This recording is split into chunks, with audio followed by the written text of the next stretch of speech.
وقضى ربك ألا تعبدوا إلا إياه। ও নবী মুহাম্মদ, আপনার রবের ফয়সালা সিদ্ধান্ত, আল্লাহ ছাড়া তোমরা কারো ইবাদত করবে না। আপনার রব চূড়ান্ত ঘোষণা দিচ্ছেন, ফয়সালা করছেন, রায় দিচ্ছেন, সিদ্ধান্ত জানাচ্ছেন, ইবাদত হবে শুধু কার?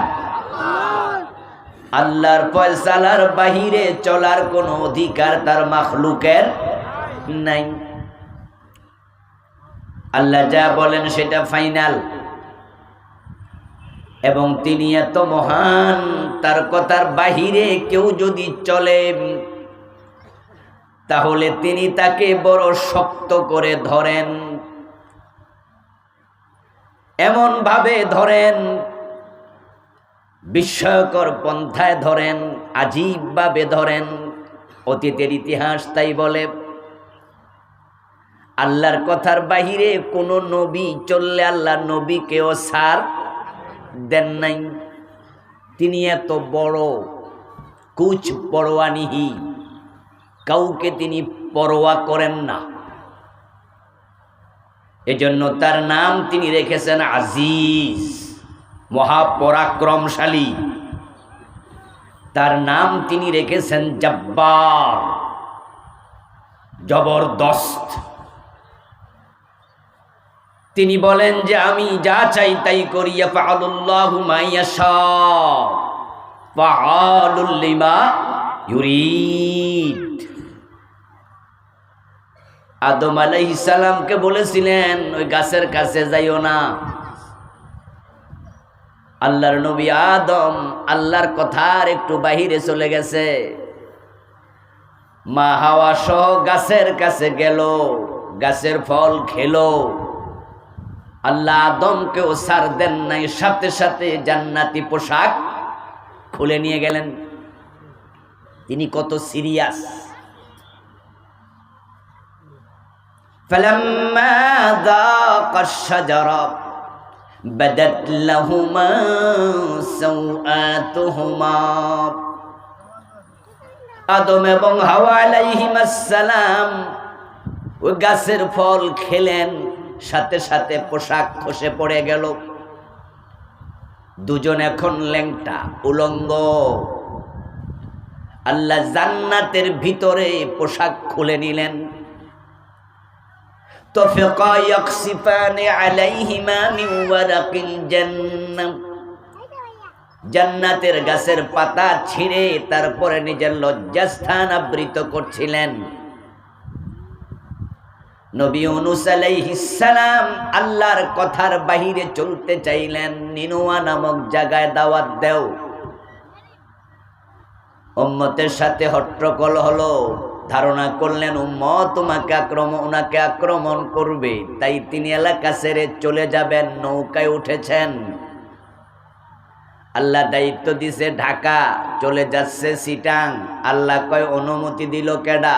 সুযোগ নাই, মাছের পেটে ঢোকেন।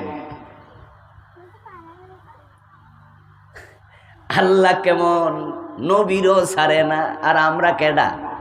কিন্তু আমরা তো শিখে সুদ খাই, আমরা ঘোষ খাই, আমরা ওজনে কম দেই, আমরা শীতের মাঝে হইয়া থাই, ফজরের নামাজ পড়ি না, নিজে পড়লে ফোলা পড়ে না, পোলা পড়লে বউ পড়ে না। আমাদের কিছু হয় না, আল্লাহ আমরারে ধরে না, কাপড়ও খোলে না, মাছের পেটও ঢুকায় না। আমরা মনে হয় সারা পেয়ে গেছি, ঠিক না?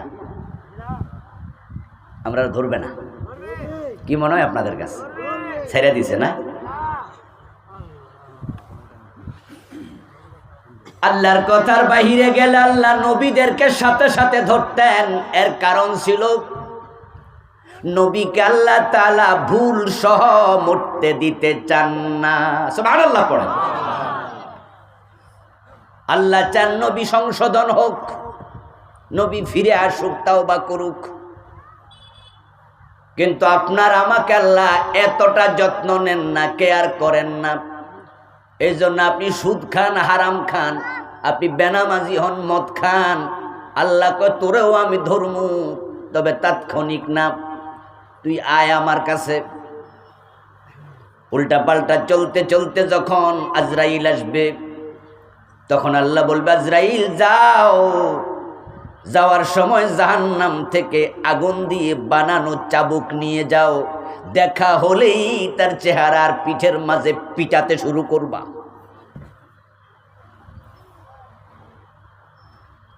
ولو ترى إذ يتوفى الذين كفروا الملائكة يضربون وجوههم وأدبارهم وذوقوا عذاب الحريق। নবীদের কাল্লা এমনটা চান না, নবীদেরকে তিনি ভালোবাসেন, তাই তাৎক্ষণিকভাবে ধৈরা সোজা করে দিছেন। আদমের যখন কাপড় খুলে পড়ে গেল, আদম তখন বুঝে ফেলছে লক্ষণ বেশি। এই কথা কোন কিছু লক্ষণ বেশি সুবিধা না, কিরে কাপড় যে খুলে গেল। আচ্ছা বলেন তো, কাপড় দিছিল কে? কথা কন না কেন ভাইয়েরা? জান্নাতে কাপড় দিছে কে? এখন খুলে নিছে কে? মনে পড়ে গেছে গাছের কাছে আসলাম কেন, কামটা তো মোটেও ঠিক হয় নাই। কিন্তু অপরাধ করার পরে এখন কি করা লাগে আদম তো জানেও না, কারণ এটার আগে কখনো আদম কোনো অপরাধের কর্ম করেন নাই। কম্পিউটার দোকানে গেলে দেখবেন কম্পিউটার অপারেটর যারা আছে তারা বিভিন্ন জিনিস লেখে, কম্পোজ করে, এরকম টিপ দিলে কিন্তু লেখা ওঠে। তো টিপ দিলে যে লেখা ওঠে, এখন টিপ দেওয়া দরকার তালিব বর্ষ, টিপ দিছে মধুনস্য, ভুল হয়েছে। ভুল হইলে কি ভুল সহ ছাপাইব না সংশোধন করব? তো সংশোধন করার জন্য আরেকটা টিপ দেওয়া লাগবে না? তো কোন মেশিনে টিপ দেওয়া লাগবে, কোন অক্ষরে না জানলে দিবেন কেমনে? না জানি দিলে তো আরেকটা ভুল হইব। এই জন্য যারা এগুলো করে তারা ভুল হইলে কি করা লাগে সেটা বোঝে। এখন আদম তো ভুল করেছে, কিন্তু ভুল সংশোধন কেমনে জানে না। তিনি জান্নাতের পাতা খুলে খুলে লজ্জাস্থান ডাকতেছে। আল্লাহ তো মনের খবর জানে, আমার আদম মনে মনে লজ্জিত হয়ে গেছে, কাপড় টাপড় গায়ে নাই। এবার আল্লাহ তাআলা আদম আলাইহিস সালামের কাছে কোরআনের কিছু আয়াত নাজিল করেছে। ফাতালাক্কা আদামু মির রাব্বিহি কালিমাত ফাতাবা আলাইহি। কেমনে তওবা করা লাগে আল্লাহ আদমের কাছে কিছু কালেমা নাজিল করছে। সুবহানাল্লাহ পড়ে। আল্লাহ শিখাইছে আদম এই কথা কইয়া তওবা করা লাগে। ফাকালা রব্বানা যালামনা, আমার সাথে পড়ুন সবাই, রব্বানা যালামনা আনফুসানা ওয়া ইল্লাম তাগফির লানা ওয়া তারহামনা লানাকুনান্না মিনাল খাসিরিন। দুজন আল্লাহরে বলছে, আল্লাহ সরি, নফসের উপর জুলুম করছি, আমাদের ক্ষমা করে দাও। তুমি ক্ষমা না করলে উপায় নাই। ফাতাবা আলাই, কোরআনে আল্লাহ বলে আমি সাথে সাথে ক্ষমা করে দিছি। সুবহানাল্লাহ। ফালিল ফাউর, ফালিল ফাউর, তাৎক্ষণিকভাবে কোনো কাজ হওয়ার জন্য ফা শব্দ ব্যবহার হয়। ফাকালা রব্বানা যালামনা আনফুসানা, দুজন বলছে সাথে সাথে রব্বানা যালামনা। এই রব্বানা যালামনা বলে দোয়া করছে, এটা কোরআনের আয়াত। ক্ষমা করেছে, এটাও কোরআনের আয়াত। আর আমাদের দেশের হুজুররা 350 বছর কাঁদছে, তারপরে ক্ষমা করছে। এগুলো বানানো কথা, কোনো হাদিসে নাই। আল্লাহ এত কঠোর না। একটা গুনাহ করলে 350 বছর কাঁদলে, এরপরে মাফ করলে, আর আমরা যারা প্রতিদিন 10-20টা করি, আমরা রূপাই 350 বছর হায়াত পাইবেন না। আচ্ছা 100 বছর পাইবেন না। আল্লাহ এত কঠোর না। ফাতাবা আলাই, তিনি ওখানে ক্ষমা করে দিচ্ছে। আমার দোস্ত বলছিলাম আল্লাহর ফয়সালার বাহিরে চলার কোনো অধিকার নাই। চলছিল আদম এক জায়গায়, আল্লাহ ধরছে খপ কইরা, পরে তাওবা করা লাগছে। তাওবার পর মাফ। নবী ইউনূস আলাইহিস সালাম রওনা দিছে নিনওয়া ছেড়ে অন্য জায়গায়। আল্লাহ কয় না না, যেতে দেব না, দায়িত্ব দিছি এখানে, অনুমতি ছাড়া সেখানে কেন যাইবা? নৌকার মাছ থেকে লোকেরা ফেলে দিল। ফালতাকামাহুল হুত ওয়া হুয়া মুলিম, একটা বড় মাছ আইয়া গপ কইরা গিলা ফেলল। বলুন তো মাছে নিজে নিজে গিলছে না একজনে গিলাইছে? এই মাছের অর্ডার করছে কে? কামড় দেয় নাই, দাঁত বসায় নাই, পেটে যাওয়ার পরে হজম হয় নাই, পেটের মাঝে নিরাপদে আল্লাহ আটকায় রাখছে 40 দিন। পেটের ভিতরে ঢুকে দেখে কিরে এত অন্ধকার কেন, আইলাম কই? রওনা দিছিলাম নদীর ওই পারে চলে যাব, এখন আইলামটা কই? মাছের পেটে যাওয়ার পরে ইউনুস নবী বুঝছে আমার আল্লাহ আমার উপরে রাগ করছে। আল্লাহ আমারে পাঠাইছে নিনোয়া, আর আমি চলে যাচ্ছি আরেক জায়গায়। আমার আল্লাহর সাথে একটু পরামর্শ করা উচিত ছিল যে আল্লাহ উম্মতেরা তো বেয়াদবি করতেছে, শুনলাম যে লাঠি সোটা লইয়া কিছু লোক আমার বাড়ির দিকে আসতেছে, এখন আমি কি এলাকা থেকে হিজরত করব নাকি আমি এলাকায় থাকবো? তো আল্লাহ যদি বলল ওকে যান, তাহলে হিজরত করা সুন্নাহ। নবী মুহাম্মদ হিজরত করে নাই, মক্কা থেকে মদিনা গেছে, হিজরত আছে। কিন্তু ইউনুস আলাইহিস সালাম আল্লাহরে জিগায় নাই, না জিগায় রওনা দিছে। আল্লাহ কয় আমার কথার বাহিরে চলতে পারবা না, মাছের পেটে ঢুকো। এবার ইউনুস আলাইহিস সালাম বুঝলেন যে কাজটা ঠিক হয় নাই, তাই মাছের পেটে তিনি কি বললেন আমার সাথে পড়ুন, লা ইলাহা ইল্লা আনতা সুবহানাকা ইন্নী কুনতু মিনাল জালিমিন। এ দোয়ার নাম কি? হ্যাঁ বলেন না ভাইরা, কি দাম দোয়ায়ে? এটা ইউনুস আলাইহিস সালামের দোয়া। ইউনুস কয় আল্লাহ তুমি পবিত্র, তুমি ছাড়া ইলাহ নাই, আর আমি জালেম। ইন্নী কুনতু মিনাজ, আমি অন্যায় করছি, আমি জালেম, আমি ঠিক করি নাই। আল্লাহকে ইউনুস বুঝছো ঠিক যে করো নাই? কয় জি। ও মাছ যা যা আমার ইউনুসকে এবার বমি করে দে। সুবহানাল্লাহ। ওই মাছটা অনেক বড় ছিল, তার পেটে 40 দিন। কোরআন মাজিদ অন্য আয়াত আল্লাহ তাআলা বলেন ফালাউলা আন্নাহু কানা মিনাল মুসাব্বিহিনা লালাবিসা ফি বাতনিহি ইলা ইয়াউমিন ইউবআসুন। আল্লাহ বলে ইউনুস যদি মাছের পেটে আমি আল্লাহর তাসবিহ না বলতো, ইন্নী কুনতু মিনাজ জালিমিন না বলতো, মাছের পেটে ইউনুসকে কিয়ামত পর্যন্ত আটকায়া রাখতাম।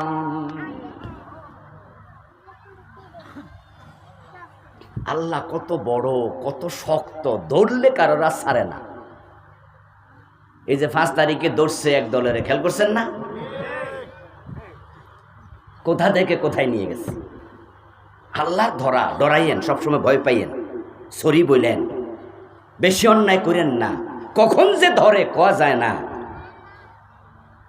লাগাতার 3 বছর 3 বার প্রধানমন্ত্রী, এর আগেও ছিল উনি 2 বার প্রধানমন্ত্রী। কি ক্ষমতা, দুর্দণ্ড প্রতাপ, তার আঙ্গুলের ইশারায় মন্ত্রীর মন্ত্রিত্ব চলে যেত এবং তার দলের বড় বড় নেতারা তার পা ছুঁয়ে সালাম করত। মন্ত্রীরা কি প্রভাব, একা সব চালাইছে। এখন আল্লাহ তাআলা এমনভাবে ধরছে পৃথিবীর কোনো দেশ তাকে এখন জায়গা দেয় না। ইন্ডিয়া জায়গা না দিলে গর্তে লুকান লাগতো, গর্ত ছাড়া উপায় ছিল না। আমেরিকা বলে দিছে নো এন্ট্রেস, আমার দেশে প্রবেশ নিষেধ, আসবা না। আমেরিকা ভিসা দিচ্ছে না, বলছে প্রবেশ নিষেধ, অথচ তার ছেলে আমেরিকার নাগরিক, তার পুতের বউ আমেরিকার নাগরিক, তার পুতের বউ জন্মসূত্রে নাগরিক, তার নিজের আপন বোনের মেয়ে লন্ডনে এখন প্রতিমন্ত্রী, জন্মসূত্রে নাগরিক। লন্ডন বলে নো এন্ট্রেস, আমেরিকা বলে নো এন্ট্রেস। আপনারা এখানে আমার সামনে যারা আছেন, আচ্ছা যদি কেউ রিক্সাওয়ালাও থাকে, সে যদি মালয়েশিয়া যেতে চায়, মালয়েশিয়া ভিসা দেবে না? কাতার, দুবাই দেবে না? সৌদি আরব আমরা উমরা করতে চাইলে ভিসা দেবে না? কিন্তু হে চাইলে পৃথিবীর কোনো দেশ দেবে না। এখন পৃথিবীর একটা দেশও দেবে না, সবাই বলছে নো। দেখেন কোথায় ছিল, এখন কোথায়।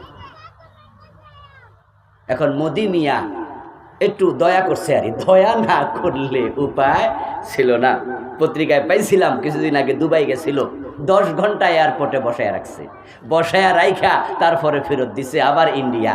দুবাই সরকার বুঝাইছে যে হিয়ানে জানগা বেড়ারও বউ নাই আমনেরও জামাই নেই, মিলবো বালা। আমি জাস্ট আপনাদের বুঝাতে চাইলাম এই ধরাটা কি মানুষে ধরছে না আল্লাহ?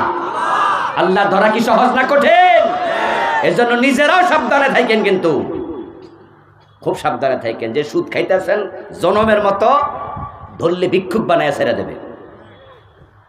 পরের টাকা হারাম নাই হালাল নাই চিন্তা নাই, পকেটে ঢুকাচ্ছেন, একটু ক্যান্সার দিয়ে দেবে, সব শেষ। বেচতে বেচতে সব শেষ। কিডনি দুইটা ড্যামেজ করে দেবে, ডায়ালিসিস করতে করতে ভিক্ষা করা লাগবে, সব শেষ হয়ে যাবে। এই জন্য জীবনে চলতে গেলে আল্লাহর রহমত দরকার আছে না নাই? আল্লাহ ফয়সালা করে, আল্লাহর ফয়সালা এক, আল্লাহ ছাড়া করে ইবাদত করো না। আর আল্লাহর ফয়সালার বাহিরে চলার অধিকার কারো নাই। যে চলে তারই ধরে। নবী ইউনূসকে ধরেছে, আদমকে ধরেছে, আর আমনে আর আমি কেন? শয়তানকে বলছিল, শয়তান মা মানাআকা আল্লা তাসজুদা ইয আমারতুক, বলেছিলাম আদমকে সিজদা কর, তুই কেন সিজদা করলি না? শয়তান আল্লাহ তাআলার একটা কথা শুনে নাই। শয়তানকে আল্লাহ তাআলা কি বললেন? ফাখরুজ মিনহা ফাইন্নাকা রাজিম, তুই আমার জান্নাতের সীমানা থেকে বেরিয়ে যা, এখন থেকে তুই অভিশপ্ত। আপনি ভাবতে পারেন এই শয়তান তো ইবাদত করতে করতে ফেরেশতাদের সাথে মিশে চলতো, ফেরেশতাদের কাতারে মিশে গেছে। কানা মিনাল জিন, সে মূলত ছিল জিন জাতির লোক, কিন্তু ইবাদতের কারণে অনেক উপরে উঠে গেছে। কোন আলেম বলেছেন সে মুআল্লিমুল মালাইকা ছিল, ফেরেশতাদের শিক্ষা দিত, তালিম করত। কিন্তু আল্লাহর একটা কথা শোনে নাই, একটা কথার বাহিরে গেছে।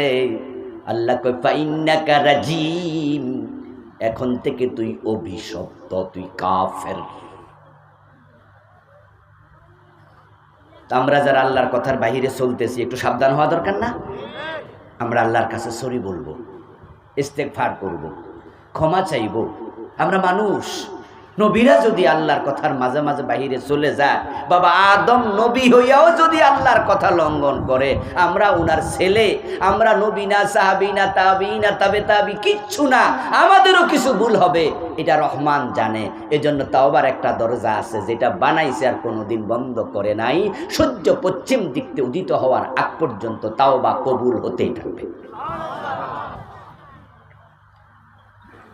লা তাকনাতু মির রাহমাতিল্লাহ,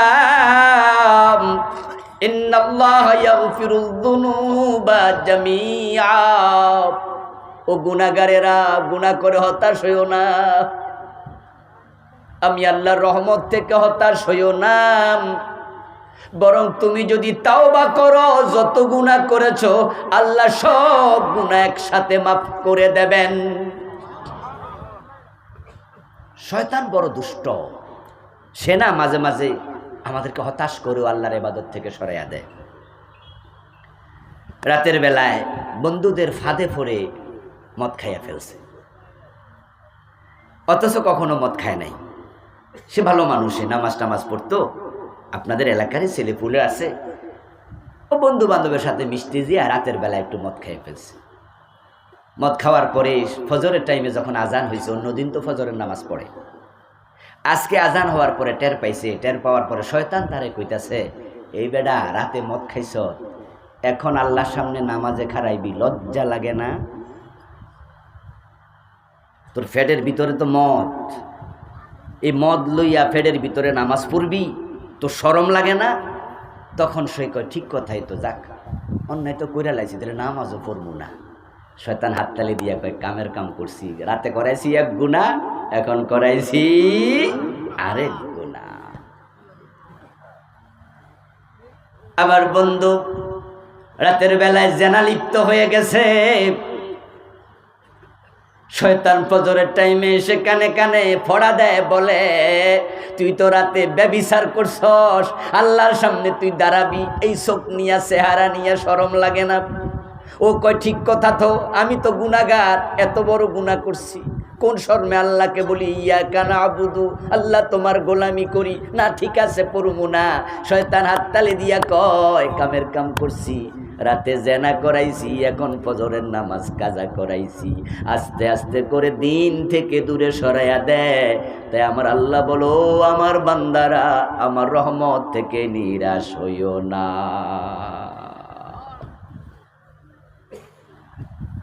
ওয়াকাদা রাব্বুকা আল্লা তা'বুদু ইল্লা ইয়াহু, আল্লাহর প্রথম ফয়সালা ইবাদত করো আল্লাহর, আল্লাহ ছাড়া কারো ইবাদত করো না। ওয়াবিল ওয়ালিদাইনি ইহসানা, দ্বিতীয় ফয়সালা হলো মা বাবার সাথে ইহসান করো। প্রথম অংশ ইবাদত হবে আল্লাহর, আল্লাহর সাথে ইবাদতে কাউকে শরীক করা যাবে না। ইবাদত হবে তিনটা জিনিস থেকে মুক্ত। শিরিক মুক্ত হবে ইবাদত, প্রদর্শনেচ্ছা মুক্ত হবে ইবাদত, বেদাত মুক্ত হওয়া লাগবে ইবাদত।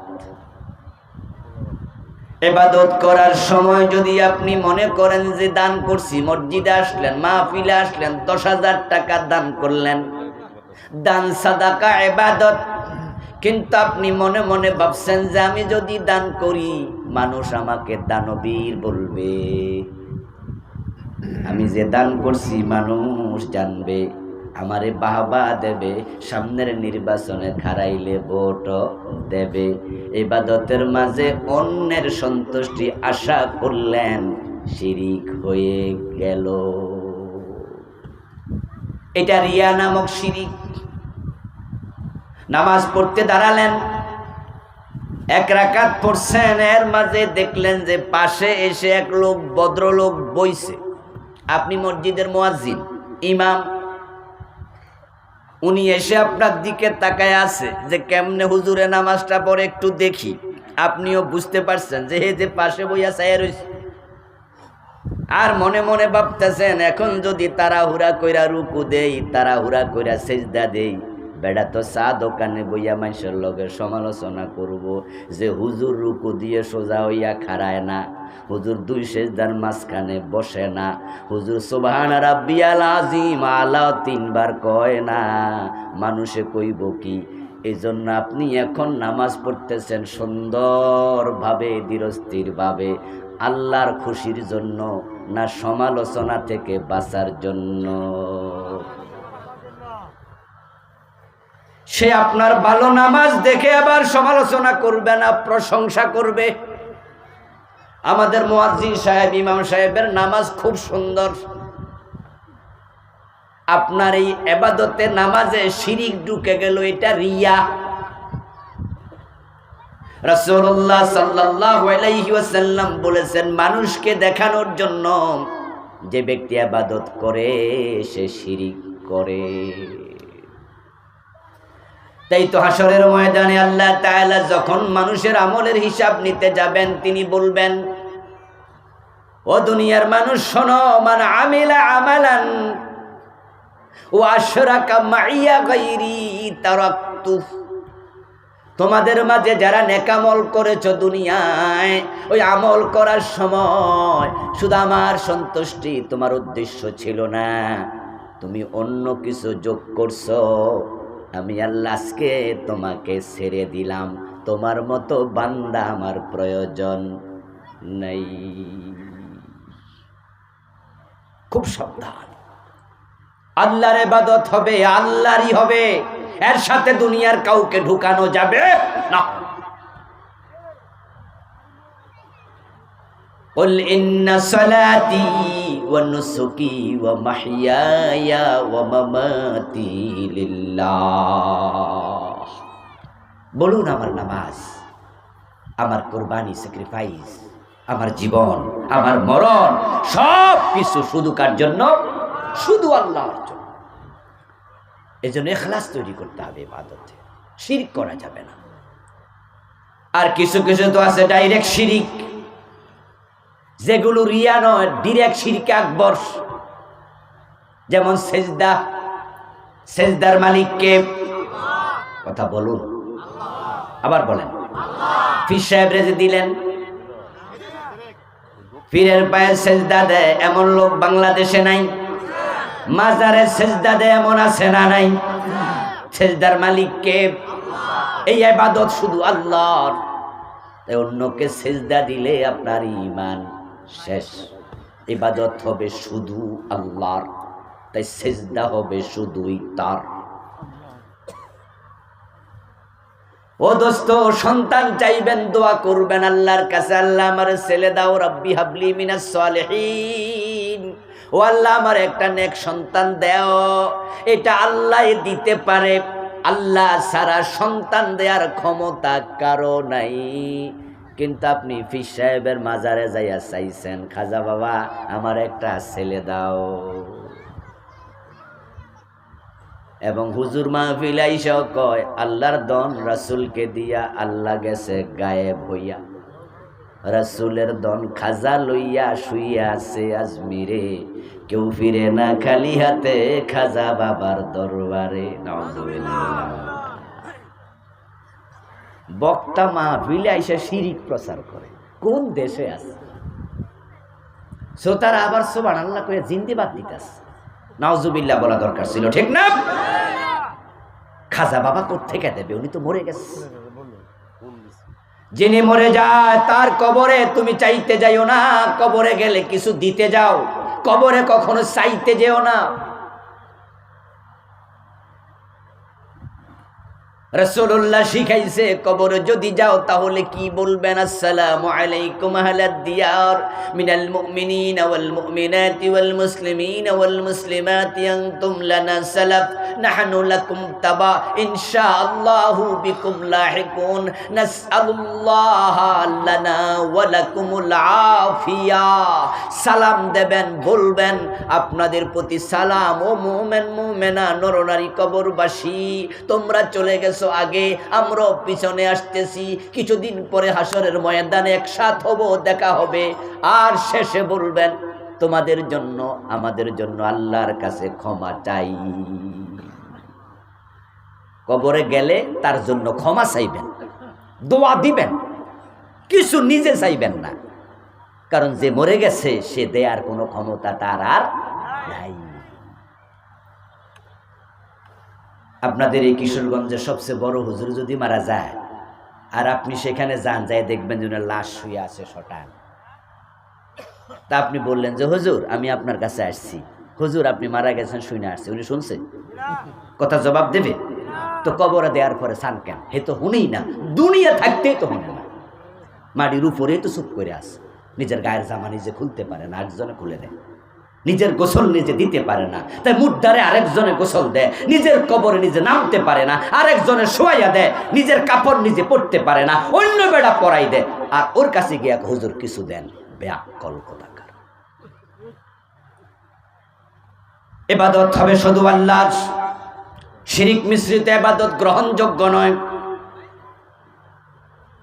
আমি শিরিক নিয়ে বই লিখেছি, এটা বাংলাদেশে চলমান 29টা লিখছি। এখানে আমার লেখা মোট 8টি বই আছে আলহামদুলিল্লাহ, আমার ড্রাইভারের কাছে গাড়িতে আছে, ছোট্ট বই, বাংলাদেশে চলমান 29টা লিখছি। পড়বেন, জানবেন, শিরক যেখানে সরে আসবেন। ওয়াকাদা রাব্বুকা আল্লা তা'বুদু ইল্লা ইয়া, ইবাদতের সাথে শিরিক মিশ্রিত করা যাবে না। রিয়া যেন ঢুকতে না পারে, সাবধান। আরেকটা বলেছি, সেটা হচ্ছে বিদআত। যখন ইবাদতে বিদআত ঢুকে যায়, ইবাদত আল্লাহ ফেলে দেয়। এটা বিকৃত ইবাদত, বিকৃত ইবাদত আল্লাহ নেয় না। এখন বাংলাদেশে নামাজে বেদাত ঢুকেছে, আজানে বেদাত ঢুকেছে, ইবাদতের কত জায়গায় ঢুকছে, অভাব নাই। রাসূলুল্লাহ সাল্লাল্লাহু আলাইহি ওয়াসাল্লাম বলেছেন, হাল্লাত শাফাআতি লি উম্মতি ইল্লা সাহিবা বিদআহ, আমার উম্মতের জন্য কিয়ামতের দিন আমার শাফাত আল্লাহ বৈধ করে দেবে, কিন্তু যারা বেদাতি তাদের জন্য সুপারিশের অনুমতি নাই। وقال رسول الله صلى الله عليه وسلم إن الله لا يقبل لصاحب بدعة صوما ولا صلاة ولا حجا ولا عمرة ولا صرفا ولا عدلا يخرج من الدين كما تخرج الشعرة من العجين رواه ابن ماجه নবীজি মুহাম্মদ সাল্লাল্লাহু আলাইহি ওয়াসাল্লাম বলেন, যারা বেদাতি হয়ে যায় আল্লাহ তাদের নামাজ কবুল করে না, রোজা কবুল করে না, হজ কবুল করে না, জিহাদ কবুল করে না, ওয়ালা সারফান ওয়ালা আদলান, কোনো ইবাদত কবুল হয় না। বেদাতিরা দিন থেকে এমনভাবে বেরিয়ে যায় আটার খামির থেকে টান দিলে চুল যেমন বেরিয়ে যায়।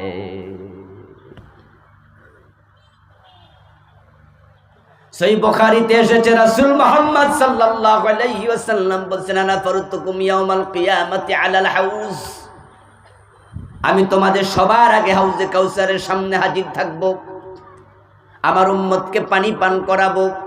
একদল লোক আমার সামনে হাউজের পানি পান করতে আসবে, আমি তাদেরকে উম্মত ভেবে পানি পান করাতে যাব। ফায়ুহালু বাইনি ওয়া বাইনাহুম, হঠাৎ করে দেখব তাদের মাঝে আর আমার মাঝখানে একটা পর্দা পড়ে গেছে। তাদের হাতে হাউজে কাউসারের পানি আমি দিতে পারবো না। ফাকুলু ইন্নাহুম মিন্নি, তখন আমি আওয়াজ দিয়ে বলবো, কি হলো কি হলো, তারা তো আমার উম্মত। ফেরেশতারা দৌড়ায় আসবে, ফায়ুকালু ইন্নাকা লা তাদরি মা হাদাসু বা'দাক, ও প্রিয় নবীজি আপনি জানেন না, ইন্নাকা লা তাদরি, আপনি জানেন না, মা আহদাসু বাদাকা, এগুলো 2 নাম্বার উম্মত, ওরা আপনার মৃত্যুর পরে আপনার দ্বীনকে বিকৃত করে ফেলেছে।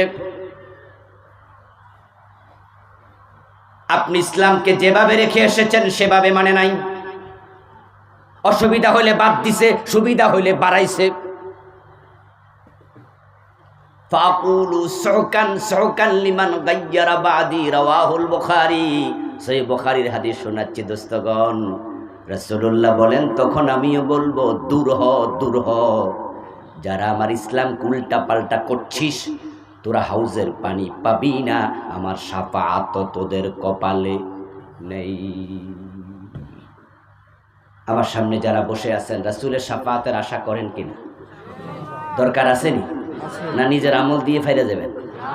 এত সোজা না। বেদাতি হবেন, রাসূলুল্লাহ শাফাআত পাবেন না।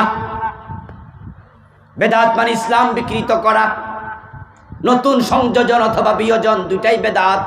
ছেড়ে দেওয়া বেদাত, আবার বাড়ায়া দেওয়া বেদাত। قال رسول الله صلى الله عليه وسلم من أحدث في أمرنا هذا ما ليس منه فهو رد, আমার দিনে যাহা ছিল না যদি কেউ সেটা সংযোজন করে, এটা ফেলে দাও, এটা বাতিল, এটা বাতিল, এটা বাতিল, মারদুদ। রাসূল যা করেছেন তাই করবেন, তিনি যা বলেছেন তাই বলবেন, বাড়াবেনও না কমাবেনও না। রাসূলুল্লাহ ঈদ করেছে 2টা, ঈদুল ফিতর, ঈদুল আযহা, নামাজ পড়েছে 2 রাকাত করে 2 ঈদে, খুতবা দিছে 2টা। কেমনে ঈদুল ফিতরে আপনার উদ করা লাগে, ঈদুল আযহায় গরু জবাই করা লাগে, ছাগল জবাই করা লাগে, রাসূল সব শিখাইছে। এটাই হলো ঈদ উদযাপনের ইসলামী তরিকা। এখন বাংলাদেশে ঈদে মিলাদুন নবী আরেকটা ঢুকাইছে, ঢুকাইয়া মিছিল করে সকল ঈদের সেরা ঈদ, ঈদে মিলাদুন নবী। আপনি যে ঈদে মিলাদুন নবী ঢুকাইলেন, আপনারটা সেরা হয়ে গেল কি দিয়া? ঈদে মিলাদুন নবীতে নামাজ কয় রাকাত করেন? ঈদের নামাজ কয় না, নাই। ঈদে মিলাদুন নবীতে খুতবা আসেনি? কয় নাই। ঈদে মিলাদুন নবী কেমনে পালন করেন? হাদিসে আসেনি। হাদিসে তো শব্দটাই নাই, বাক্যটাই তো নাই। ঈদে মিলাদুন নবী নামে কোনো ঈদের অস্তিত্বই তো নাই, কিন্তু আপনি সেরা বানাই দিলেন, তো রাসূলেরটা বুঝি বাদ পড়ল। আপনি আজান দিতে যাবেন, আজানের আগে আপনি দুরূদ শরীফ চালু করে দিলেন, আসসালাতু ওয়াসসালামু আলাইকা ইয়া রাসূলুল্লাহ, দুরূদ পড়তেছে, পাইলেন কই? রাসূল তো বেলালকে শিখায় নাই, আবু মাহজুরাকে শিখায় নাই। তো রাসূলুল্লাহ যেটা শিখায় না সেটা আপনি কোথায় পেলেন? বললেন দুরুদ ভালো জিনিস, পড়লে অসুবিধা কি? আমি বলবো হ্যাঁ দোস্ত, যুক্তি ঠিক। জোহরের নামাজের ফরজ 4 রাকাত, 2 রাকাত পড়ার পরে আত্তাহিয়াতু পড়লেন, আবদুহু ওয়া রাসূলুহু অতটুকু বলে দাঁড়ায়া গেলেন বাকি 2 রাকাত পড়ার জন্য। এখন কেউ যদি বলো হুজুর আমি তখনও দুরূদ শরীফ পড়তে চাই, হানাফি মাযহাবের আলেমরা বলবে যদি 4 রাকাত এবং 3 রাকাত বিশিষ্ট নামাজের 2 রাকাত পড়ার পরে আবদুহু ওয়া রাসূলুহু পর্যন্ত পড়ে শেষ করে না দাঁড়ায়া দুরূদ শরীফ পড়ে তাকে সাউ সেজদা দিতে হবে। এবার আপনাদের থেকে জিজ্ঞাসা করে জানবো, যারা জানেন বলেন তো, সাউ সেজদা কি শকে দেয় না জরিমানা? বুঝেন তো? তো বেড়া অন্যায় করলো কি জরিমানা দেব? দুরূদ শরীফ তো ভালো জিনিস, দুরূদ শরীফ পড়লে জরিমানা কিসের? এটা তো ভালো জিনিস। এবার বলুন তো, সাউ সেজদা দেয়া কি নফল না ওয়াজিব? যারা জানেন বলেন না। মাশাআল্লাহ, ওয়াজিব। তা আপনি দুরূদ শরীফ পড়লেন, জরিমানা দেয়া ওয়াজিব। প্রশ্ন হতে পারে অপরাধ কি? উত্তর হলো অপরাধ হলো আমার রাসূল এখানে আবদুহু ওয়া রাসূলুহু অতটুকু পরে খাড়াই গেছে, দুরূদ পড়ে নাই, পড়তেও বলে নাই। রাসূলের ইসলামে বাড়ানোর অধিকার তোমার নেই। বিকৃতি চলছে, বিকৃতি। রাসূলুল্লাহ জিকির শিখাইছে, লা ইলাহা ইল্লাল্লাহ, জিকির শিখাইছে সুবহানাল্লাহ, জিকির শিখাইছে আলহামদুলিল্লাহ, জিকির শিখাইছে আল্লাহু আকবার। এখন বাংলাদেশের লোকেরা জিকির করতে করতে করতে কয় হুঁ হুঁ হুঁ। কিছু কিছু দরবারে হুঁ হুঁ জিকির, তো এটা কিটা কয় জিকির। মাঝে মাঝে মোবাইলের মাঝে ভিডিও পাই, দেখলাম যে জিকির যে কত রকম কাট করিয়া করে একসাথ করছে। করাতি জিকির, কোদাইল্লা জিকির, হেল্লা জিকির, সুইয়া জিকির, নাচ্চা জিকির, কত রকমের জিকির। জিকির করতে করতে গাছের আগা উঠতে যায়, আছে না? বাঁশের আগা উঠতে জিকির করতেছে, এসকে ঠেলা কারে কয়। আজীব তো। এই যে আপনি হো হো করছেন, জিকির, জিকিরের শব্দ তো রাসূল শিখাইছে। আল্লাহর নবী কেমনে জিকির করা লাগে সেটা শিখাইছে, কোন কোন শব্দে জিকির করা লাগে সেটাও শিখাইছে। এখন জিকির করতে করতে আপনি পড়তেছেন ইল্লাল্লাহ ইল্লাল্লাহ ইল্লাল্লাহ। এই জিকির আমিও ছাত্র জীবনে কত করছি, আপনারাও এখন অনেকে করেন। অথচ আমার নবী ইল্লাল্লাহ শব্দে জীবনে একদিনও জিকির করেন নাই। এখন আপনি যুক্তি দেবেন হুজুর হাদিস ইসখির আছে বুখারীতে, অসুবিধা কি? হরফে ইস্তাসনা, মুস্তাসনা মিনহু, মুস্তাসনা নাউসরফের কায়দা দিয়া জায়েজ করবেন। আমি প্রশ্ন করতে চাই, আপনি কি ইবাদতে জায়েজ খুঁজবেন না সুন্নাহ খুঁজবেন?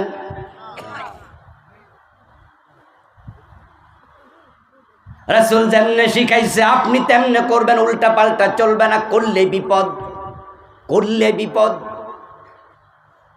ইমাম যদি ভুল করে, প্রিয় নবীজি সাল্লাল্লাহু আলাইহি সাল্লাম বললেন, ও মুক্তাদিরা শোনো, লিররিজালিত তাসবিহু ওয়া লিন্নিসাইত তাসফিক।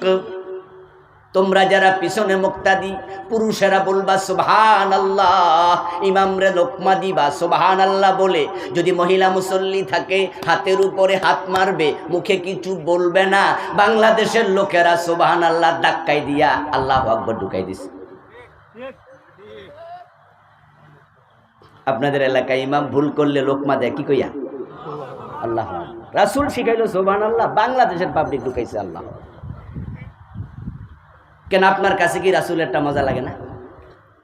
বেদাত চলছে দোস্ত, বেদাত নিয়ে বই লিখছি আলাদা, বাংলাদেশে চলমান 38টা লিখছি। ওয়াজ করে তো মাহফিলে চলে যাই, বক্তারা চলে যায়, শ্রোতারা অর্ধেক ওয়াজ মাঠে রাইখা যায়, ভুলে যায়, অর্ধেক বাড়ি নেয়, সপ্তাহখানেক পর ওখান থেকে আর অর্ধেক চলে যায়।